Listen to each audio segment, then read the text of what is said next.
Receptors के अंदर आपके पास एक होता है प्रोप्रियोसेप्टर। प्रोप्रियोसेप्टर स्ट्रेच रिसेप्टर कहते हैं। प्रोप्रियोसेप्टर ना हमारे मसल्स में पाया जाता है। बेसिकली आपके मसल्स की एक पर्टिकुलर टेंडेंसी होती है टू वर्क आउट, सही है। और जो जिस वक्त जितना ज्यादा कॉन्ट्रैक्टेड होगा ना मसल, हमारी बॉडी इसको सेंस कर सकती है। जितना ज्यादा रिलैक्स होगा इसको भी मतलब वही, जितना ज्यादा कॉन्ट्रैक्टेड होगा या रिलैक्स होगा इसको सेंस कर सकती है। इसको सेंस करने के लिए स्ट्रेच रिसेप्टर मौजूद होता है। तो ये हमें ना प्रोप्रियोसेप्शन यानी कि प्लेसमेंट बताता है, यानी कि आपकी बॉडी जिस वक्त जिस पोजीशन में मौजूद होगी, आपकी ब्रेन को उसकी पोजीशन का आइडिया होगा, सही है। मिसाल के तौर पे जब आप स्ट्रेच रिसेप्टर की बात करते हैं तो ये एक प्रोप्रियोसेप्शन के हवाले से एक मिसाल ये दी जाती है कि आप अगर प्रोप्रियोसेप्शन जज करना चाह रहे हो, आप आंखें बंद करके ये बता सकते हो कि इस वक्त आपका राइट फुट किस डायरेक्शन में मौजूद है और लेफ्ट फुट किस डायरेक्शन में मौजूद है ना।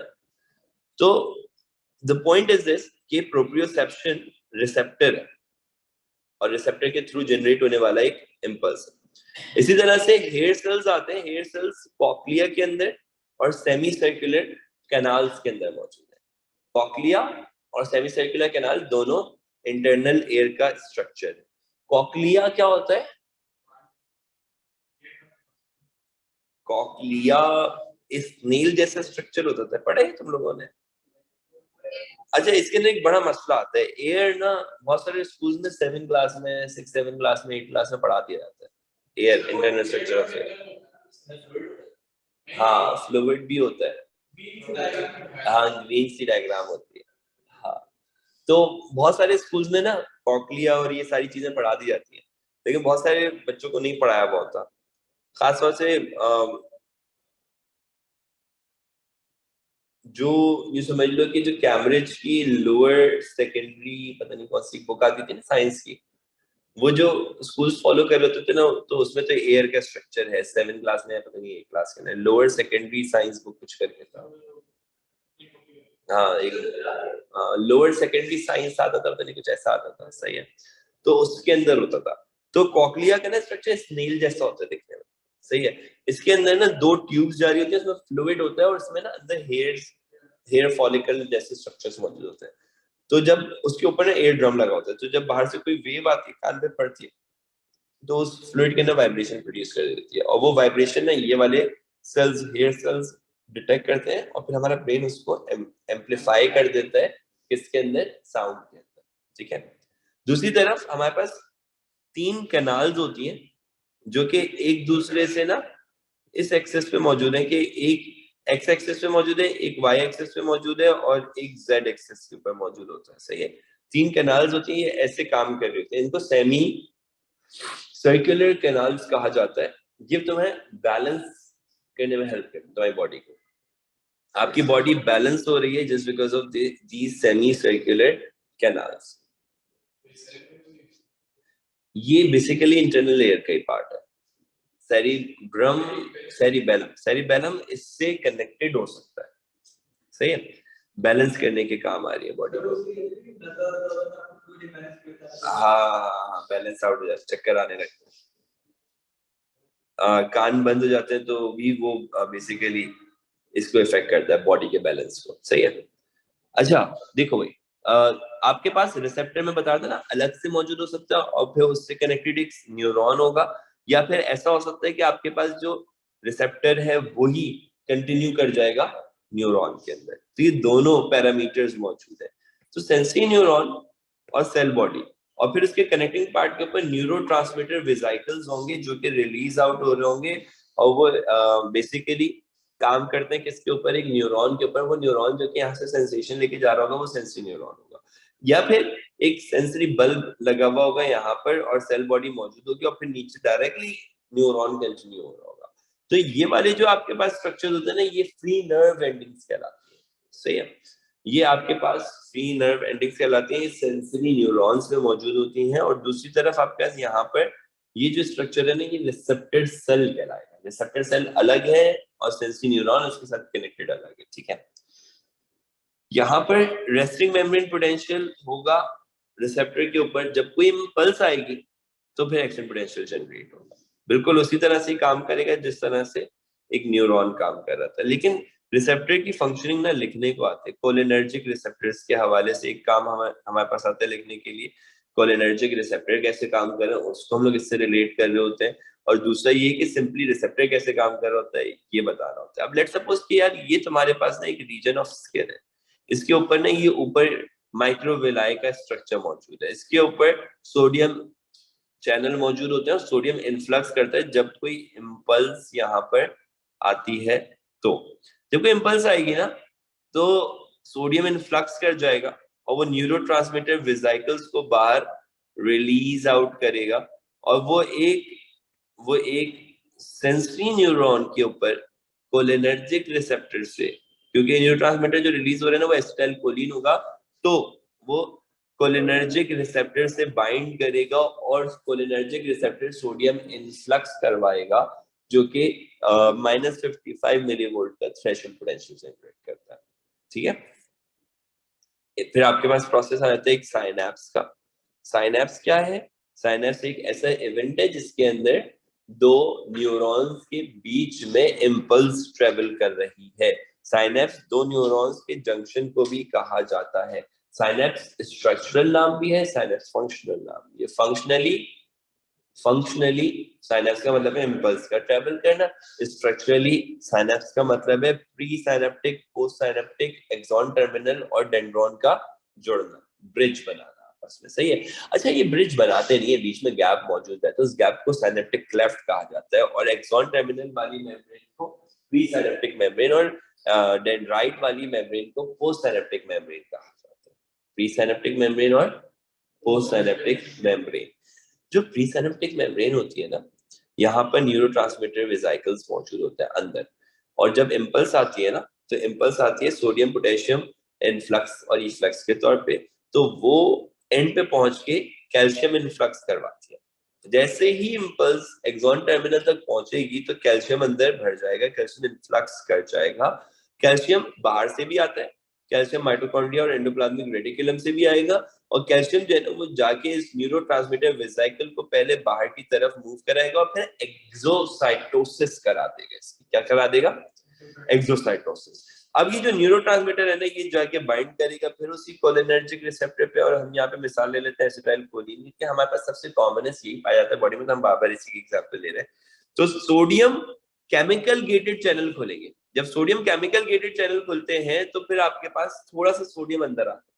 जब सोडियम थोड़ा सा अंदर आएगा तो थ्रेशोल्ड पोटेंशियल मीट करेगा, जब थ्रेशोल्ड पोटेंशियल मीट करेगा तो सोडियम के वोल्टेज गेटेड चैनल खोलेंगे, -70 मिलीवोल्ट चार्ज जो है वो कन्वर्ट हो जाएगा +40 मिलीवोल्ट चार्ज में, और जब +40 पे पहुंचेंगे तो पोटेशियम का इफ्लक्स स्टार्ट हो जाएगा, क्योंकि पोटेशियम के वोल्टेज गेटेड चैनल खुल जाएंगे। पोटेशियम के वोल्टेज गेटेड चैनल खुलेंगे तो इम्पल्स फिर आगे बढ़ना शुरू हो जाएगी। सही है, क्योंकि ये पोटेशियम सोडियम के चैनल को खोलेगा और सोडियम पोटेशियम के चैनल को खुलता जाएगा, ये एक दूसरे के चैनल्स को ओपन अप करते चले जाएंगे, और ये आपके पास पूरा इवेंट ऑफ साइनैप्स आ गया। इसको एक दफा रीड आउट कर लो प्लीज जल्दी से।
क्या है?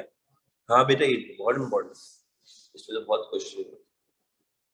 वो एसिटाइल कोलिन जो है बेसिकली दो हिस्सों में टूट जाता है, एक एसिटेट बनाता है और एक कोलिन बनाता है। कोलिन जो है ना वो रीअपटेक किया जाएगा, कहाँ पे किया जाएगा और क्यों किया जाएगा ये पता होना चाहिए।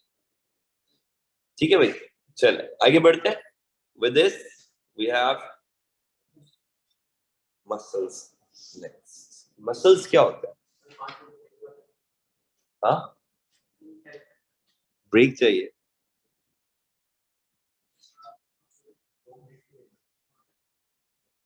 अच्छा चलो ओके, एक काम ही करते हैं कि 3:45 तक पढ़ लो, फिर चलिए 10 मिनट बाकी। सही है, 10 मिनट और फिर ऑफ, जल्दी ऑफ दे दो। मसल्स जो है ना वो एक स्पेशलाइज्ड टिश्यू होता है जो कि कॉन्ट्रैक्ट और रिलैक्स कर सकता है। हर टिश्यू की एक स्पेशलिटी होती है। नर्व टिश्यू है तो वो इम्पल्सेस ट्रेवल करवा सकता है, बाकी और टिश्यू नहीं करवा सकते। इसी तरह से जो मसल टिश्यू है वो कॉन्ट्रैक्ट और रिलैक्स कर सकता है, बाकी टिश्यू नहीं कर सकते। तो इसमें 3 तरह के मसल्स होते हैं, स्केलेटल मसल, स्मूथ मसल और कार्डियक मसल। स्केलेटल मसल वो होते हैं जो कि सबसे ज्यादा पावरफुल कॉन्ट्रैक्शन कर रहे हैं इन तीनों के अंदर। इसका स्ट्रक्चर जो है ना वो ब्रांच सिलिंड्रिकल स्ट्रक्चर होता है, मल्टी न्यूक्लिएटेड होता है, इसमें ज्यादा न्यूक्लियस होते हैं। ये वॉलेंट्री होते हैं, एक्शन सिलिंड्रिकल स्ट्रक्चर रखते हैं और स्ट्राइटेड अपीयरेंस होती है इनकी। ये न्यूरोजेनिक होते हैं, यानी कि ये अपने आप को खुद स्टिमुलेट नहीं कर सकते, इनको स्टिमुलेट करने के लिए किसी न्यूरॉन के इम्पल्स ला के देने की जरूरत होती है। दूसरी तरफ आपके स्पिंडल शेप सेल्स आ जाते हैं। स्पिंडल शेप सेल्स जो है ना ये आपके पास स्लो कॉन्ट्रैक्शन, वीक कॉन्ट्रैक्शन करेंगे। ये इनवॉलेंट्री होते हैं, एक्शन में हमारे कंट्रोल में नहीं होते, यूनि न्यूक्लिएटेड होते हैं। इनकी जो शेप ऑफ सेल है वो स्पिंडल शेप होता है। सही है, स्पिंडल शेप सेल्स होते हैं। इनके पास नॉन स्ट्राइटेड स्ट्रक्चर होता है। स्ट्राइशंस ना डार्क और लाइट बैंड्स को कहते हैं जो कि यहाँ पे पड़ रही है। इनके पास ऐसा कुछ भी नहीं है और ये भी न्यूरोजेनिक है, इनको भी न्यूरॉन स्टिमुलेट कर रहे हैं। सही है, लेकिन कार्डियक मसल मायोजेनिक होते हैं, ये अपने आप को खुद स्टिमुलेट कर सकते हैं। इसमें बंडल्स मौजूद होते हैं मायोफिब्रिल्स के। सही है, ये स्ट्राइटेड स्ट्रक्चर रखते हैं। ब्रांच सिलिंड्रिकल स्ट्रक्चर होता है इनका, ब्रांचेस बनी हुई है। सिलिंड्रिकल स्ट्रक्चर तो वैसे ही है जैसे ये वाला था, लेकिन यहाँ पे ब्रांचेस बनी हुई है। ये बाई न्यूक्लिएटेड होते हैं, ज्यादातर यूनि न्यूक्लिएटेड होते हैं। रिदमिक कॉन्ट्रैक्शन करते हैं। मैं वीक भी नहीं कह रहा इसको, मैं पावरफुल भी नहीं कह रहा, रिदमिक कॉन्ट्रैक्शन करते हैं। सही है, इसी तरह से आपके पास मसल का स्ट्रक्चर आ जाता है जिसके अंदर एक आपके पास पॉइंट ऑफ ओरिजिन है। सॉरी, पॉइंट ऑफ ओरिजिन वो जहां से मसल ओरिजिनेट हो रहा हो, जहां से निकल रहा होगा। और दूसरा आ जाता है आपके पास पॉइंट ऑफ इंसर्शन, जहां पे जाके मसल लग रहा होता है। सही है, बोन के अंदर, बोन से निकलेगा, बोन में ही लगेगा जाके। और बीच के अंदर मसल बैली आ जाती है। मसल बैली के अंदर बहुत सारे बंडल्स और बंडल्स के अंदर बहुत सारे मसल फाइबर्स होते हैं और फाइबर के अंदर बहुत सारे sarcomere end to end connected होते हैं। तो ये जो आपके पास सार्कोमेयर का स्ट्रक्चर आ रहा है, सार्कोमेयर के स्ट्रक्चर में यहाँ पर एक जी लाइन और यहाँ पर एक और जी लाइन आ जाती है। दो जी लाइंस के दरमियान में आपके पास जो है ना वो आई बैंड आ जाते हैं। आई बैंड खाली वाला एरिया, वो रीजन जहां पे कोई थिक फिलामेंट नहीं होगा। सही है, सिर्फ थिन फिलामेंट वाला रीजन आई बैंड कहलाएगा। दोनों एंड्स के ऊपर होंगे। अच्छा, आई बैंड के अलावा थिक फिलामेंट मौजूद है, जहां से लेके जहां तक थिक फिलामेंट होता है उसको ए बैंड कहा जाता है। और फिर जहां से लेके जहां तक आपके पास दो थिन फिलामेंट्स के दरमियान का गैप है उसे एज जोन कहा जाता है। यानी कि एज जोन सिर्फ कवर कर रहे थिक फिलामेंट को, ए बैंड कवर कर रहे पूरे थिक फिलामेंट को, और आई बैंड कवर कर रहे सिर्फ थिन फिलामेंट को। ठीक है, थिन फिलामेंट कौन सा है? ये वाला थिन फिलामेंट है जो कि एक्टिन, ट्रोपोनिन और ट्रोपोमायोसिन का बना हुआ है। और ये वाला थिक फिलामेंट है जो कि मायोसिन का बना हुआ है। इसके ऊपर ये हेड्स मौजूद होते हैं, मायोसिन हेड। सही है, मायोसिन बल्बस हेड भी कहलाते हैं, मायोसिन हेड भी कहलाते हैं। ठीक है, तो बीच में एक एम लाइन होती है, उससे इसके फाइबर्स निकल रहे होते हैं, ओरिजिनेट हो रहे होते हैं। ठीक है, और इस पूरे एक यूनिट को, one single unit of muscle कहा जाता है, इसको सार्कोमेयर कहा जाता है। ठीक है, muscle consists of many protein fibers that are bundled up together to form a cell। यहाँ पे आपके पास सार्कोमेयर यूनिट कहलाता है इसका। ये कॉन्ट्रैक्शन और रिलैक्सेशन करवाते हैं। सार्कोमेयर के पास अपने ही स्पेसिफिक टाइप मौजूद होती है एंडोप्लाज्मिक रेटिकुलम की, तो क्योंकि वो सार्कोमेयर का एंडोप्लाज्मिक रेटिकुलम, इसलिए हम उसको सार्कोप्लाज्मिक रेटिकुलम कह सकते हैं। और जो सार्कोप्लाज्मिक रेटिकुलम होता है उसकी स्पेशलिटी होती है कि उसका रिजर्वायर ऑफ कैल्शियम होता है, इसको कॉन्ट्रैक्ट करने के लिए भी कैल्शियम की जरूरत पड़ती है। इसकी मेम्ब्रेन को, जैसे न्यूरॉन की मेम्ब्रेन को न्यूरोलेमा कहते हैं, इसकी मेम्ब्रेन को सार्कोलीमा कहते हैं। इनके पास की ट्यूब्यूल्स होती है जिसके अंदर न्यूरोट्रांसमीटर ट्रेवल करते हैं। ये ट्रांसवर्स ट्यूब्यूल होती है, डेरिवेटिव्स होते हैं एंडोप्लाज्मिक रेटिकुलम के। ये विद इन द पूरा सार्कोमियर चारों तरफ बाहर की तरफ फैले हुए होते हैं और ट्रांसवर्सली मौजूद होते हैं ये विद इन द मसल, तो इसलिए इनको ट्रांसवर्स ट्यूब्यूल कहा जाता है। एक सार्कोमियर एक फाइबर बनाता है और वो फाइबर मायोफिब्रिल कहलाता है। एक मतलब सार्कोमियर एंड टू एंड बहुत सारे कैरेक्टर लेंगे तो वो एक सार्कोमियर का बना हुआ बंडल या एक सार्कोमियर का बना हुआ फाइबर कहलाएगा। सही है। देखो यहाँ पे दोबारा से वही बैंड रिप्रेजेंट कर रहे हैं, आई बैंड और A band. A band anisotropic कहलाता है, आई बैंड इसलिए आई बैंड कह रहे हैं क्योंकि ये आइसोट्रोपिक है। और एज जोन वो है जहां पे सिर्फ थिक फिलामेंट मौजूद है। आइसोट्रोपिक और एनाइसोट्रोपिक का डिफरेंस इस तरह से समझो कि आइसोट्रोपिक मतलब जो कि सेम डायरेक्शन है, एन आइसो जिसमें डायरेक्शन सेम नहीं। अच्छा, आपके पास अगर इनके अलग अलग रीजन्स पे कट सेक्शंस बनाए जाएंगे तो जो अपीयरेंस आएगी वो कुछ इस तरह से होगी कि इसके अंदर आपके पास ये जो येलोइश डॉट अपीयर हो रहे हैं ये आपके पास थिक फिलामेंट शो कर रहे हैं, रेड वाले डॉट्स हैं वो थिन फिलामेंट शो कर रहे हैं। मैं तुम्हें एक बात बताता हूँ, तुम लोग एक थिक फिलामेंट के सराउंडिंग में टोटल 6 थिन फिलामेंट्स होते हैं। एक थिक फिलामेंट के सराउंडिंग में टोटल 6 थिन फिलामेंट्स हैं जो कि हेक्सागोनल रिंग के फॉर्म में मौजूद है। सही है। देखो हम लोग जब ये वाली इमेज देख रहे होते हैं ना, ये तो हम लोग एक लॉन्गिट्यूडनल कट सेक्शन में ऑब्जर्व कर रहे हैं, सामने से नजर आने वाली चीज है। तो सामने से तो आपको सिर्फ 2 ही फिलामेंट्स नजर आ रहे हैं, लेकिन 2 यहाँ आगे और 2 यहाँ पीछे और मौजूद होंगे। 3 डायमेंशनली अगर आप इसको ऑब्जर्व करेंगे ना तो ये कुछ इमेज बन जाती है कि एक थिक फिलामेंट के सराउंडिंग में 1 2 3 4 5 6 थिन फिलामेंट होते हैं। हाँ, लॉन्गिट्यूडनल कट होता है। ट्रांसवर्स कहते हैं इसको, लॉन्गिट्यूडनल और हॉरिजॉन्टल में तो हम लोग कंफ्यूज रहेंगे ना, ट्रांसवर्स सेक्शन कहते हैं उसको। सही है। थिन फिलामेंट और थिक फिलामेंट,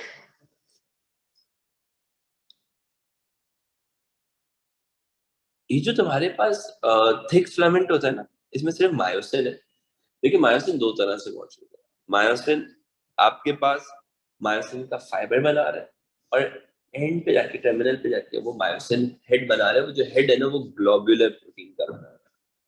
जो फाइबर है ना वो आपके पास फाइब्रस प्रोटीन है, फाइब्रस प्रोटीन और ग्लोब्यूलर प्रोटीन। ठीक है। इसी तरह से जो आपके पास थिन फिलामेंट होता है ना उसमें एक्टिन है, एक्टिन एक ग्लोब्यूलर प्रोटीन है जो कि बनाएगा आपके पास चेन जो कि ट्विस्ट अराउंड कर रहा होगा फाइब्रस प्रोटीन्स के ऊपर। फाइब्रस प्रोटीन का नाम है आपके पास ट्रोपोनिन और ट्रोपोमायोसिन।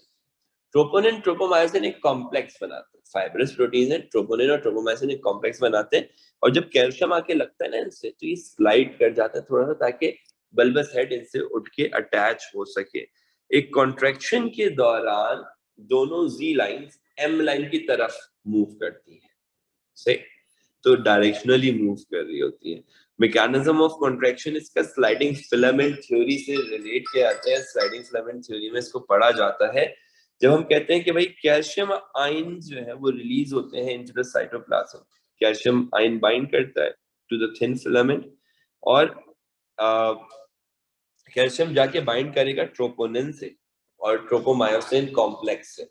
और ये ट्रोपोनिन ट्रोपोमायोसिन कॉम्प्लेक्स जो है ना ये अपार्ट मूव होगा, यानी कि अपनी जगह से हट जाएगा, जिसकी वजह से एक्टिन एक्सपोज हो जाता है। और जब एक्टिन एक्सपोज होगा तो मायोसिन हेड जाके उस एक्टिन से अटैच हो जाएगा और उसको पकड़ के स्लाइड करेगा। इसके लिए उस मायोसिन हेड को एनर्जी मिलेगी एटीपी से और इस मूवमेंट को हम लोग स्लाइडिंग फिलामेंट थ्योरी कहते हैं। आपको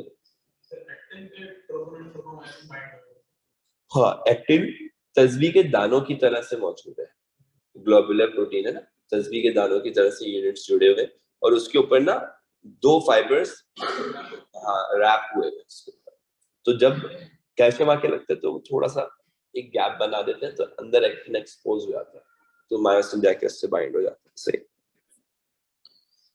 मसल को स्टिमुलेट करने वाला एसिटाइलकोलिन होता है, जो कि ट्रांसवर्स टिब्यूल टी टिब्यूल के अंदर रिलीज किया जाता है, जिसके रिलीज होने पर आपके पास एक रिसेप्टर एक्टिवेट हो जाएगा, क्योंकि एसिटाइलकोलिन उस रिसेप्टर से जाके लग जाएगा।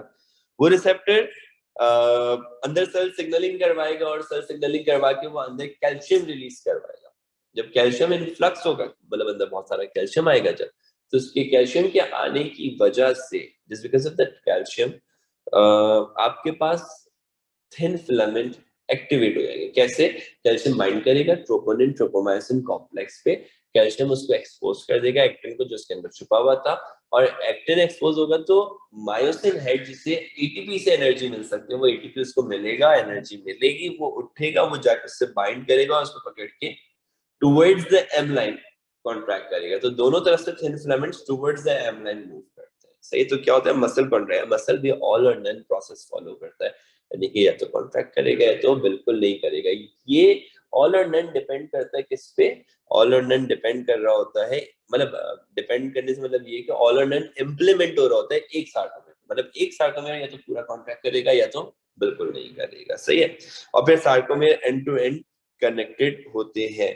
हम इसका ये वाला पार्ट कोऑर्डिनेशन का, let's keep it till here for today.